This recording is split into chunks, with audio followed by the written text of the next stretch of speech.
أعوذ بالله من الشيطان الرجيم. بسم الله الرحمن الرحيم. الحمد لله الحمد لله رب العالمين، والصلاة والسلام على عبده ورسوله محمد وعلى آله وصحبه وتابعيهم أجمعين.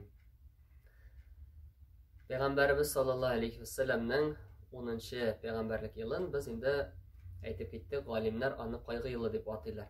Һәм шулай мөселманнарның шушы чорда, шушы алар өчен авыр булган чорда күрсәткән сабырлыкларының сәбәпләрен карый башладык. Һәм инде иншалла бүген шуларны тулырак иншалла карап китербез. Беренчесе без әйттек инде иң беренче сәбәп һәм ул бөтенесенең дә нигезе булып тора, ул иман. Әгәр дә кешенең күңеленә иман кирип урнаша икән, инде аның күңеле бер тарафтан икенче тарафка таба тибрәлеп йөрми. Ул нык тора. Ул аңлый бөтен әйбер дә Аллаһ Тәгаләдән икәнлеген.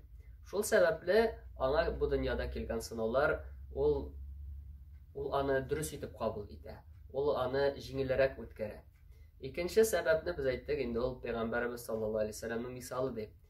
Чөнки хәтта инде аның дошманнары да Расулуллаһ саллаллаһу алейһи ва сәлләм турында инде хөрмәт белән сөйләделәр. Шул ук Абу Җәһлнең сүзләрен без китергән идек. Ул Пәйгамбәр саллаллаһу алейһи ва сәлләм турында әйтә: "Без сине Мөхәммәд ялганчы димибез, ләкин син алып килгән әйберне без ялганда гаеплибез" дип әйтә. Һәм инде өченче сәбәп ул да булса ахирәткә ышану.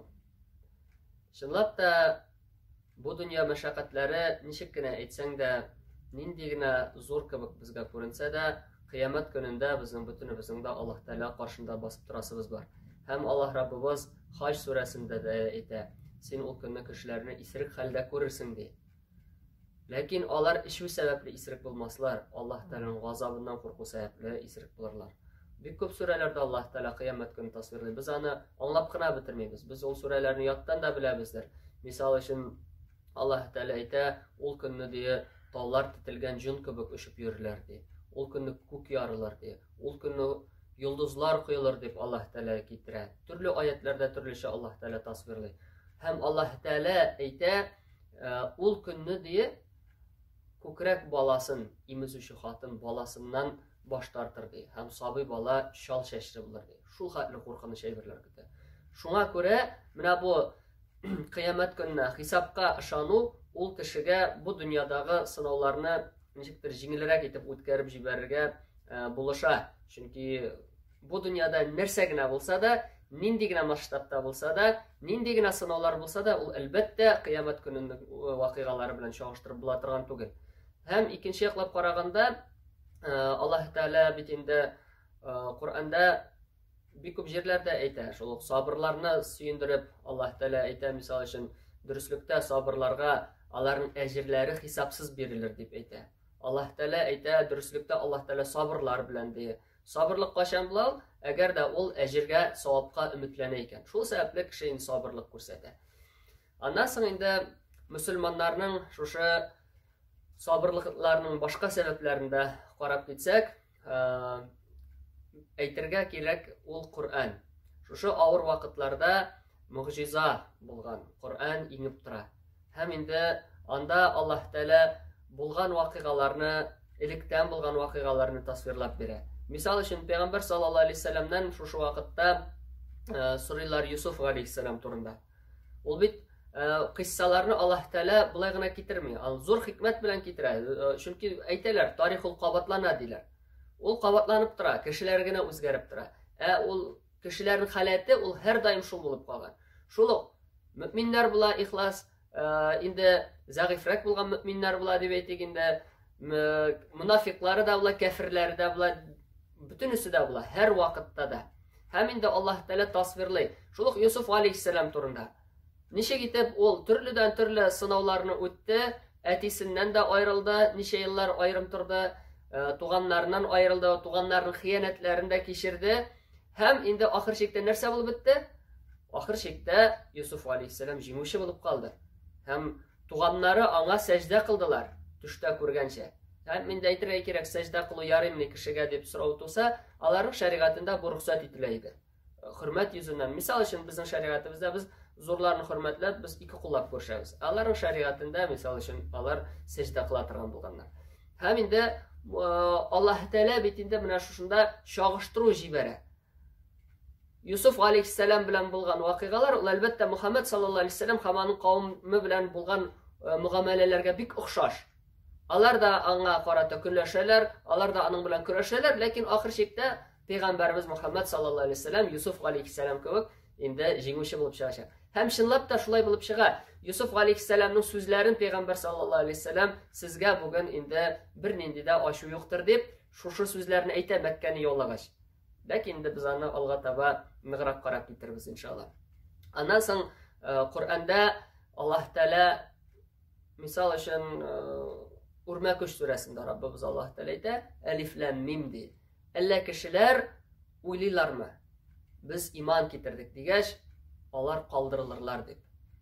Ягъни бернинде кеше мин мөселман булдым дигәч, әллә аңа сынау килмәсме дип уйлыймы ди. Менә ул бүгенге көндә дә безнең шагыла. Әлхәмдүлиллаһ. Менә кайбер кешеләр, диндә булмаган кешеләр, теге мөселманнарның кайбер вакытта мөселманнарга сынаулар килгән, үлем китем килгәнен күрәләр, яисә инде аларның фәкыйрьлектә яшәгәнлекләрен күрергә мөмкиннәр.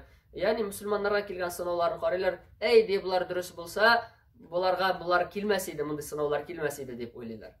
Ләкин Аллаһ Тәала үзе әйтә: әллә кешеләр ди уйлыйлар, мин иман китердем дигәч, алар калдырылырлар дип. Юк, ди Аллаһ Тәала. Әлбәттә без аларны сынарбыз ди. Аларны айырыр өчен ди. Кайсылары тугры икәнлеген ди, кайсылары ялганчы икәнлеген. Ягъни Аллаһ Тәала әлбәттә белер өчен дип әйтә. Монда инде уйларга кирәкме, Аллаһ Тәала белми дип. Әлбәттә Аллаһ Тәала бөтен әйберләрне җентекләп белә. Ләкин фаш итә Аллаһ Тәала кемнең ихлас рәвештә дингә тотынганын, кемнең беренче сынау килү белән дә инде диннән йөз чөергәнен. Менә ул бүгенге көндә дә безнең теге чагыштырып үткәрергә, кыяс үткәрергә була. Бүгенге көн хәлләрендә кайвакыт кеше Аллаһ Тәаләгә дуга кыла. Бик ихластан кыла да, һәм инде әйтә: мин Аллаһ Тәаләгә дуга кылдым, ишетмәде ул дип әйтә. Ягъни Аллаһ Тәаләдән инде ничектер кире кайта дип әйтик. Аллаһ Тәаләгә карата шушы тормышка ашмаган хыялларын инде Аллаһ Тәаләне гаепли. Ләкин Аллаһ Тәалә бит ул үҗәт булырга куша. Пәйгамбәрбез саллаллаһу алейхи вәсәлләм аңлатып калдырган. Аның бер хадисендә әйтә: "Удуллаһа ва антум муқинуна бил иҗабати" ди.